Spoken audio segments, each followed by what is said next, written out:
Welcome to the Isle of Skye, located on the northwest coast of Scotland.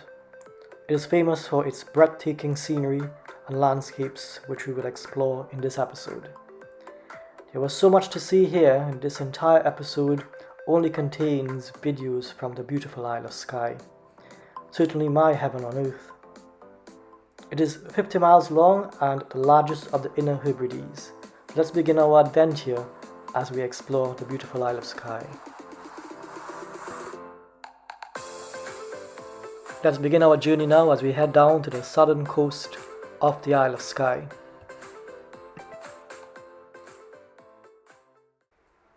We are now in the small village of Elgol, located on the southern coast of the Isle of Skye. In the distance you can see the Isle of Rum, and to the right of it the Isle of Skye. This village is located on the shores of the Loch Scaveg, as you can see in the distance, and towards the end of the Strathaid Peninsula. In the distance you can see the Colin Hills, Skog Alasdair being the highest peak of 992 meters. These are rocky mountains on the southern coast of the Isle of Skye. The town of Elgol derives its name from the Gaelic the Weeping Swan.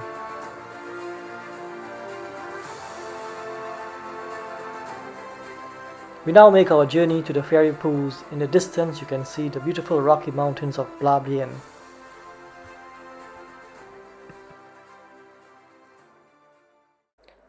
At the base of the Black Collins, we are arriving now at the fairy pools. It is located on the southwest central part of the Isle of Skye. The source is from the River Brittle. The large boulders you see before me were left behind as the ice melted away from the previous ice age, forming random boulders.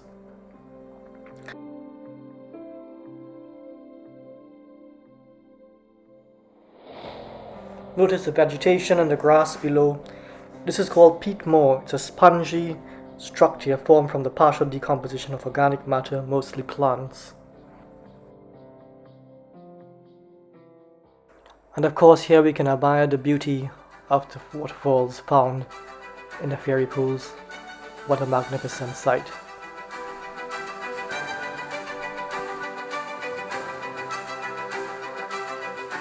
Here we see the River Brittle flowing around the peat moors, and we can also see in the distance the Black Collins. These rocks are called gabbro. They are rocks that are made of dark, coarse, crystalline igneous rock due to eruption in the early phase of volcanic activity on the island. The red rocks you see before me are due to emplacement by the second volcanic activity phase. These are much younger rocks. We continue our journey higher up, where we notice the rocks becoming more greyish in colour. Again, these are basaltic rocks. We now arrive at the first of the fairy pools. Notice the distinctive blue-green colour of the waters and the wonderful little trickling waterfalls below me. There is also a waterfall which plunges down into the plunge pool, which is about 10 meters in height. Quite a magnificent sight. Another one of the blue-green pools you see before me, quite amazing. Some of them actually have an arch which allows you to swim under the water.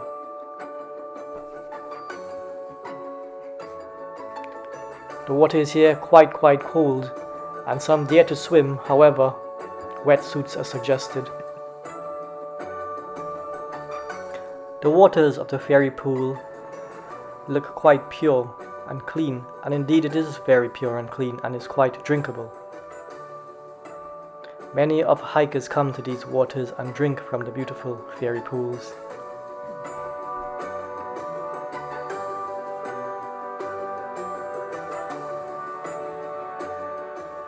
I too may also consider drinking from the fairy pools. Let's see. I think I will take a sample of the water and have a drink of the beautiful waters of the fairy pools.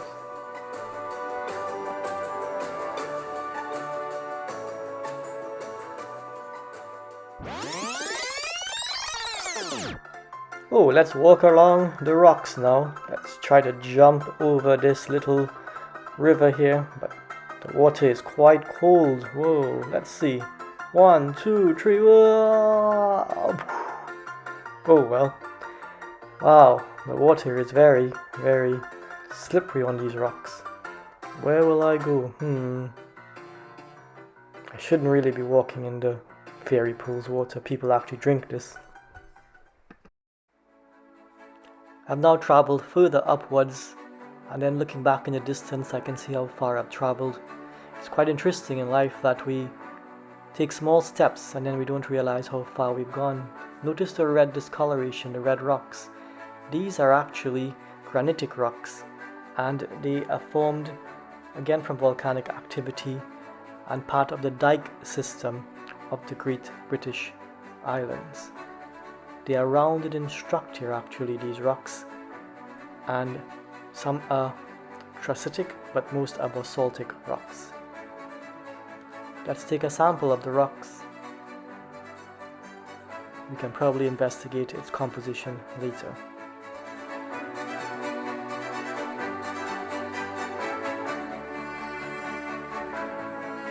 Again, notice the grayish discoloration of the mountains, which is quite unique to the Isle of Skye.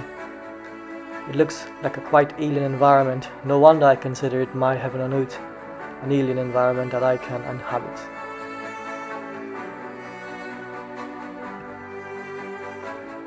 Again, let's admire the beauty for the very last time of the fairy pools and the Collin Mountains.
Looking more at the archipelago of the Outer Hebrides.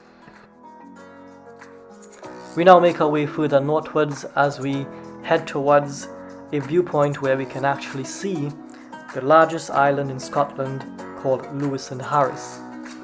Let's get a bit closer now as we continue our journey along the Isle of Skye. Here we have it now, we can see in the distance Lewis and Harris.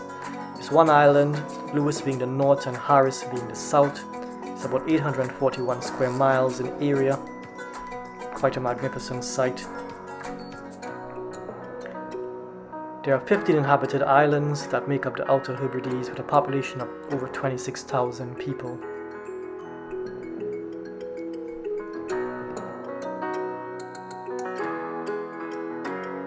Our journey now takes us along the northeastern coast of the Isle of Skye. Notice in the distance you can see the black igneous rock formation, which are quite square shaped in structure. This is because of the resistance of these rocks to erosion by wind. And here we are along the coastline looking at the cliffs of the Isle of Skye. Usually there is a waterfall that flows here, but it was quite small amounts. This time in the distance you can see further cliffs and sedimentation of rocks and fossils that are there. Quite an amazing sight.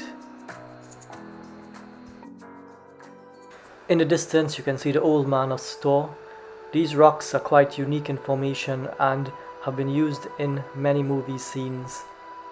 We shall be journeying up to the top, and in the distance now we have climbed a bit up. You can see the Highlands of Scotland in the distance. It's quite a trek up to the top, but we shall make our way up into the clouds. There are small lakes, as you can see in the distance, high up above sea level. There are actually lakes on top of lakes, and we shall see one of them as we go higher and higher up towards the Old Man of Stow. What a magnificent sight! And these rocks are quite jagged and tooth-like in appearance because of their resistance to nature. Here we are, getting closer. Quite a spectacular view from here. Let's fly now. Notice the rock formation, the greyish, igneous-like rocks and basaltic in nature. And here is the Old Man of Stow rocks. Quite jagged and sharp rocks.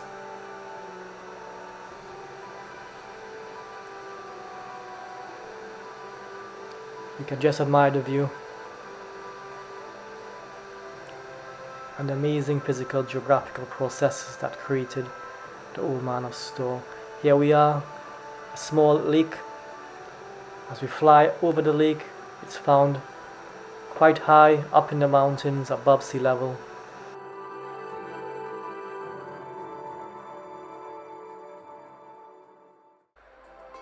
I now made my way away from the Isle of Skye, in the distance looking at the fascinating lochs. And while driving along the road I came across this small river and a waterfall by the seaside.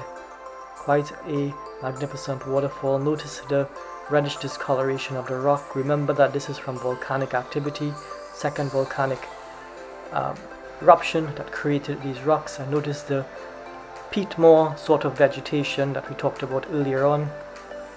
Let's journey a bit closer now as we admire the beauty of these red rocks created from volcanic activity millions of years ago. This is our last stop on our beautiful exploration of the wonderful Isle of Skye. Certainly magnificent. So this is the Fairy Pools. This is Randy Explorer saying thank you for joining me on my 5th episode of the Physical Geography of the Earth. So, as we can see from the Isle of Skye, heaven can be on earth. It is all a matter of perception. Time to head into the Highlands of Scotland.